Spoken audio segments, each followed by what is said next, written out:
So I've been traveling in Italy in a camper van for the past 10 days, exploring the Dolomites, or the Italian Alps as they're also known, parking in both luxury campgrounds and sostas, which are rest stops, and really enjoying my road surfer camper van rental. In this episode of the Wayward Home podcast, I'll tell you all about my camper van and our tour in the mountains of northern Italy.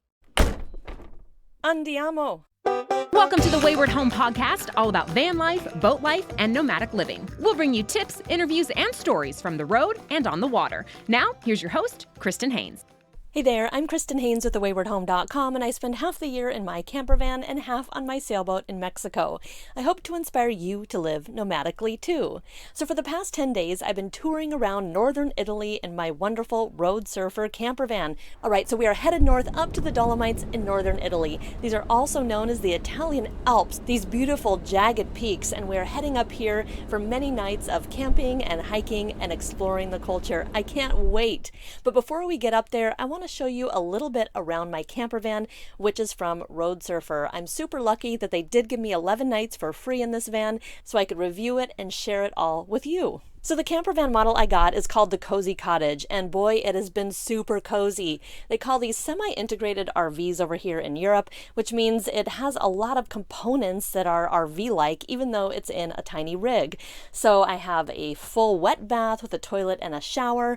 I have running water, hot water, heat, air conditioning, and a stove and a sink and a fridge. It's been an amazing experience. So I'm going to show you around just a little bit. So you enter the RV in this side door, and immediately on my left, I have this full kitchen, which is lovely. There's a view out the window, which I can open and close with a screen and a shade. There's running water. Check this out. And there's a simple 2-burner stove right here, which I can open right up, put my pots and pans on. I have running water and a sink. Lots of drawers for storage space, a fridge. The only bummer about this fridge is it is a 3-way refrigerator, which means it runs on electricity, a battery, but only when the van is driving, and it's supposed to switch over to propane when the van is stopped. Unfortunately, the propane did not work at all during our entire trip, so the fridge contents would get warm unless we were plugged into an outlet or the van was running. So that was the only bummer of this van, but everything else worked wonderfully, and I was just so excited to have this vehicle. So with the kitchen unit on my left, I turn to my right and I see 2 front swivel seats, and then I see a little table with seat belts for 2. So 2 people can sit on one side of the table, and then you can swivel the 2 front seats, and you have the 2 other people with a table in the middle. There's tons of storage space in this RV. These overhead cabinets are everywhere in the kitchen, in the living area, and in the bedroom. I just love that. Another thing that's been really interesting for me to live with is having a full wet bath. As some of you might know, in my Sprinter van, I do not have a bathroom at all. We chose not to put a bathroom in because they are kind of difficult to deal with. And with this toilet, this is a cassette toilet, a permanent one by Thetford. And here you just open it up and you go in there, and it goes in this cassette that you have to take out and then dump. And so we decided to only go number 1 in this cassette because the thought of just carrying raw sewage around and dumping it down a hole really grossed me out. But it has been nice to have this toilet in here just for, number 1. We do have a way to go in our other van too, but this just looks more like a toilet. We have a sink. We have plenty of storage space in here, which is fantastic. There's one of the storage lockers. And what's really cool is we have hot water for an indoor shower. And the way this works is you just open up the mirror and it slides open and creates a shower compartment, so you cannot get your entire bathroom wet. I just love this part of the van, and we've taken many showers in here after long, hard hikes in the Dolomites, which has just been fantastic. The van also has a little ladder leading up to this bed, and the bedroom in here is super comfortable. You do have to order bedding. It costs extra, so we have a bedding bundle for 2 people. There's tons of storage. It's huge. It's like a queen size bed, and there's windows and a roof hatch and plenty of ventilation. We have slept so well in this van. I just love it. Another component that's been super vital to us in this van is the heating system. It has a propane heating system, which when we were up in the Alps was completely necessary for us to stay warm in the evenings and in the mornings. A warm, dry heat, just easily came on in the van through many different little heater vents throughout the van. And that was something that we just both enjoyed so very much. I couldn't have done the Dolomites without the heater. So yeah, now that I've given you a tour of the camper van, and you can go and see these pictures on my Instagram account as well. Just go to instagram.com/The Wayward Home, and you can see many more pictures of my journey up here in Italy, in the Dolomites, and in this Road Surfer camper van. All right, so let's continue our trip north up to the Dolomites, which wouldn't be complete without a stop at one of these incredible rest stops that you find here in Italy. Come on, let's go get a coffee. We are at a rest stop off of the Alto Strada here in Italy near the Dolomites, and these are really awesome rest stops because you go in and there's these espresso makers and you can order all kinds of espresso drinks. So we just got 2 Americano, 2 Americanos, and a panini, which they heated up right there behind the countertop. So these are a fancy version of US rest stops where everyone's kind of standing around outside drinking their fancy coffees, eating and using the restroom. And it's a fun experience going into these rest stops that are a glorified version of the ones you find in the US. So now we're going to drink our coffee, eat our panini before we get on the road. We also noticed that they have full-time staff that are attending to the bathrooms here, keeping them cleaner and organized, so that's really nice. So going to an Italian rest stop is actually a wonderful experience. Bon appetit! To get to the Dolomites, you have to go up the Alto Strada, which is a toll road, which is fairly expensive. We aren't used to these in the United States. It probably cost 10 or 15 bucks from Milan to get up to the Dolomites on this Alto Strada toll highway, also known in German as the Autobahn. So we took that up after our one night at Lake Garda campground, and we drove up these crazy, windy, skinny roads with this RV to the Alpi di Suisi parking lot. Now this is down in a little town called Sizer Alm. It's at the bottom of the gondola chairlift, and we camped there for free for 2 nights, which was just incredible. And we met a lovely German couple, and they showed us around Alpi di Suisi. We had phenomenal food. It's called South Tyrolean food at one of the mountain huts. It was fantastic, one of the highlights of our entire trip. So our first 2 nights we spent up there at the chairlift for free and enjoyed eating at the restaurant. There was the possibility of grabbing water for our rig, and it was just an all-around wonderful experience. After that, we kept on driving through the Dolomites, and it was a little bit rainy at first, and so we were driving down these crazy highways and passes. The Dolomites are a series of these craggy peaks between like 8 and 11,000 feet high or somewhere around there. And in between these mountains are these valleys, and what connects the valleys are mountain pass roads.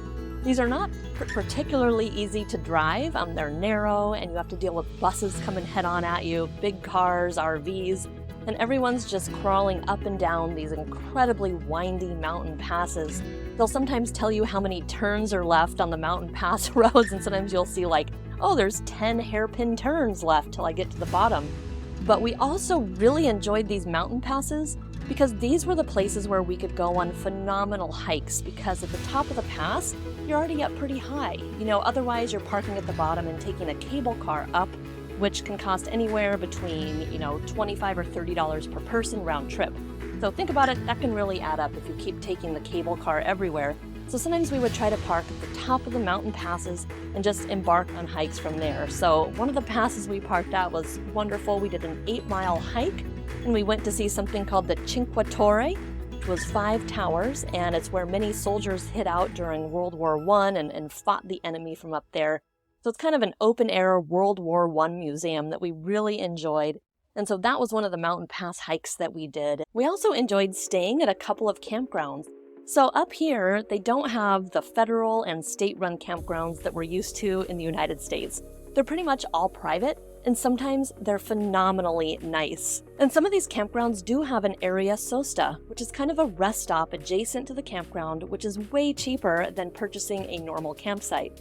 For example, at the first one, we only paid $22 per night, and then we paid an additional fee to access a swimming pool and a variety of steam rooms and saunas. That was an additional price. They also had a restaurant on site, and they had a little store on site, and it was just a lovely experience with these stunning views of the Alps all around us. And from there, we did take a cable car up to the top of this one mountain peak and hiked around up there. Beautiful, bright green grass on the hills and these stunning gray, jagged rock formations of the mountains in the background. It's really like nothing I have ever seen before. One thing I really like about campervanning over here in Europe is that campers are part of their culture. They love camper vans and campers, and they are just everywhere. I love that they're accepted. You don't feel like you're on the fringes of society like you often do in the US. And something I really like is that many of these small towns throughout the Alps have a parking lot dedicated to campers. You're allowed to park there, they're often free or a very small fee, and then you can walk to town and enjoy the pizzerias, the restaurants, you can go grocery shopping. So we stayed in those at least a few times throughout the Alps, and they were always a wonderful experience. Everyone was just so respectful, nobody was loud, there weren't crazy barking dogs or blaring music. It was just, nice. And sometimes I wonder, would this work in the United States? Would people be this respectful? Maybe this is why we don't have these things in the United States. So right now I'm in something called an area sosta. This is in Italy and also in other parts of Europe, but it's called a sosta here in Italy. It's basically a rest stop for campers. The campers are parked pretty close together. It's like a gigantic rest stop full of gravel. There are power stations around so everyone can plug in. There's one bathroom with toilets and showers. But all these RVs are crammed in pretty tight within about 10 feet of each other. And these sostas tend to be pretty close to little towns and cities. For example, here we're at the southern end of Lake Garda, just a little bit east and south of Milan. And from here you can just walk into the cutest little town and have dinner and coffee, ice cream, groceries. But it's really easy just to get downtown, which makes this an interesting parking area because we really don't have these in the US near towns. Everyone parks here and has been very respectful. You don't hear people playing music really loud or speaking really loud, or you don't even barely hear a dog bark. The only issue is that a lot of people smoke. So often you get smoke wafting over to your van, which is really gross. But there's a little, bathroom with paid showers, nice hot showers. They're pretty cheap, about €1 for 4 minutes. And the campground itself is cheap, basically a big parking lot. So it's only about 20 to maybe €22 a night. And it's nice because it's just right here in the downtown core. Easy to get places, easy to walk around. And this is something I really wish we had in the States. We've been using these sostas quite a bit, and it really cuts down on camping expenses. And I think it's just a fantastic idea. With that being said, I really enjoyed the experience of being able to park and just walk to town. I just often wish I could do that when I'm visiting small towns or cities on my road trips in the US. Of course, what's lacking over here are the sheer amount of public lands we have in the US, the amount of boondocking, the incredible natural beauty that you can just go and park for days by yourself in the middle of nowhere. Boondocking around here is not really a thing. You're typically in some kind of campground or sosta or one of these free parking lots, but they look like a parking lot. It doesn't look like you're out in the middle of nature somewhere gorgeous like we have with the acres upon thousands of acres in the US run by public land management. They don't really have that here. What we've noticed about the mountains here is everything seems to be extremely developed. Obviously, it's a culture that's been here for thousands and thousands of years that have built roads and bridges and buildings. You'll see castles and old buildings everywhere. So kind of every inch of land, or a lot of the land, not every inch, but a lot of the land is built up. And in the mountains, they're built up. As I said before, you just drive from valley to valley, and you find these incredible little towns. And even up in the mountains at 8,000 feet, you have mountain huts. And at these mountain huts, we ate the most phenomenal food. So to me, it was a really interesting experience to do a really hard hike and just be dying at the top and, I typically would eat, a peanut butter and jelly sandwich and some carrot sticks. But you go to a mountain hut and you have fine dining. It's such a weird experience. And the meals we had were affordable, like $14 for each of our plates, $5 for a beer, $4 for a glass of wine.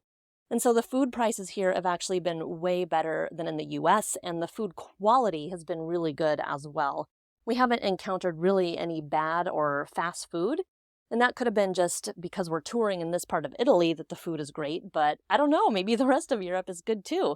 So that's something I've really enjoyed, is just the quality of the food, the beer, and the wine is just very good at lower prices. So I'll tell you a little bit about the last campground we stayed at, which was just this incredible experience. Again, this was one of those high-end fancy campgrounds, but we stayed outside in the Sosta area, which is more affordable. This one was a little more than some of the other ones at $37 a night, but it was still half the price of what you'd pay to go into the campground. This was called Campground Sexton, and it was on the far east side of the Dolomites, about 2.5-hour drive from Venice. And this campground had this incredible sauna area, which they call a wellness area here, and it wasn't cheap. It was about $30 per person. But let me tell you, there were 9 saunas and steam rooms there, and it was the best sauna experience I've ever had in my entire life. For example, one of the saunas actually had a crackling wood fire inside, so you could sit there and watch the fire in this dry heat. Another sauna was full of hay, so you would sit in this sauna and just smell this earthy scent of hay that was very grounding and just an amazing thing. I've never had that. Another sauna was full of wood chips, this big bowl of wood chips in the middle, so you could relax and just smell freshly cut wood. There was another one that was a dry and wet sauna at the same time. So it was dry, but then there was a little bit of humidity in the room. And I liked that one a lot as well. There was an infrared sauna. There was a steam room, and you can pay this money. Oh, and there was 2 jacuzzis. You could sit in 2 different hot tubs in various locations. So you pay that $30, and oh my gosh, it felt so good after our 12-mile hike. We did a 12-mile hike up to the Tre Cime, which is another jaw-dropping rock formation in the Dolomites, and I'll post photos there on Instagram. Again, that's instagram.com/thewaywardhome. And I also have a Facebook page called the Vanlife Collective, and I'm posting all these photos on there. So you can go there and see what I'm talking about. But these rock formations, these hiking trails, these mountain huts, the culture up there, I don't think I mentioned this, but all of northern Italy used to be more like German, Austrian. And so up there, you'll hear 3 different languages with a largely German influence. You hear tons of German, you'll hear Italian sometimes, and you'll hear this local language called Ladin, which is pre-Roman, which is a pre-Roman language. And so you'll see lots of these beautiful craftsman-style buildings, like you'd expect to see in Germany, full of overflowing flower pots. And it's just a wonderful experience. Everything's so clean and nice. And I can't believe my Dolomites trip is over. I actually have to turn this RV in tomorrow, and I'm a little sad about it. I really loved being up there, the sheer amount of hiking trails, the combination of free camping and staying at these luxury campgrounds, the food and the wine being phenomenal, and having this rig, this Cozy Cottage from Road Surfer. I highly recommend it. Even though our fridge didn't work properly the entire time, it still worked enough when we were plugged in and we were driving, and we chose not to have too many perishables in here. But having this Road Surfer van is definitely something I would do again. I know this one was free for me, but I would pay for it again because it's affordable. I think this one is $100 a night, and it's a good size rig. You know, I think it's 7 meters, which I'm not going to do the math on the spot, but that's what it is.